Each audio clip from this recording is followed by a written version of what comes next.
कि जैसे कोई अभी अभी उसके गेस्ट हाउस के सामने से चलकर गुजरा हो। नीचे पत्थर की सड़क पर कुछ निशान थे, जैसे किसी ने गीली मिट्टी से चलकर फुटप्रिंट्स छोड़े हो, और वो फुटप्रिंट्स सीधा उस पुराने सिमेट्री की तरफ जा रहे थे। मैटियो से रहा नहीं गया, और वो इन कदमों के निशानों को फॉलो करते हुए सिमेट्री पहुंच चुका था। चर्च की घंटी बजी। रात के 2 बजे बज चुके थे। दूर दूर तक वहां मैटियो के अलावा और कोई भी नहीं था। मैटियो सिमेट्री के अंदर घुसा। वहां हवा और भी ज्यादा ठंडी थी। पुराने क्रॉसेस और ग्रेव स्टोन्स के बीच से गुजरते हुए मैटियो उस टूटे हुए वेडिंग आर्च तक पहुंच गया। वही आर्च जिसे उसने एक दिन पहले देखा था, और तब मैटियो ने पहली बार उसे देखा। आर्च के नीचे एक औरत खड़ी थी, सफेद वेडिंग गाउन में, जो कि काफी पुराना सा लग रहा था। उसका चेहरा एक सफेद से घूंघट से ढका सा हुआ था।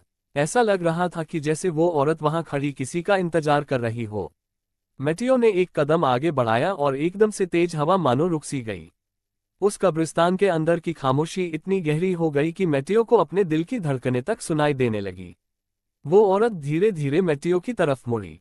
उसका घूंघट थोड़ा सा हटा, और जो चेहरा मैटियो को दिखाई दिया उसे देखकर मैटियो के होश ही उड़ गए। उस औरत का चेहरे का रंग एकदम सफेद था, आंखें ऐसी भयानक जैसे किसी आत्मा ने उसे पोजेस कर रखा हो, और चेहरे पर खून के निशान थे जो शायद जम चुके थे, जिससे कई सालों पहले वो औरत खून के आंसू रोई हो। मैटियो ने नोटिस किया कि उस औरत के पैर जमीन को छू ही नहीं रहे थे। मैटियो का पूरा शरीर ठंडा पड़ गया और वो जैसे फ्रीज सा हो गया। पर इससे पहले कुछ होता, वो औरत हवा में घुलकर अचानक ही गायब हो गई। मैटियो पूरी रात नहीं सोया। सुबह जैसे ही गेस्ट हाउस का बूढ़ा केयरटेकर वहां आया, मैटियो ने उससे उस औरत के बारे में पूछा।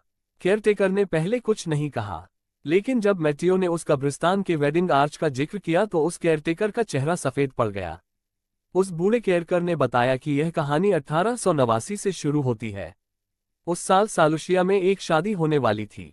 दुल्हन का नाम था इजाबेला रोमेरो और दूल्हा था हाविया मोरालेस। टाउन के सबसे खुश कपल के रूप में उनकी शादी सेलिब्रेट हो रही थी।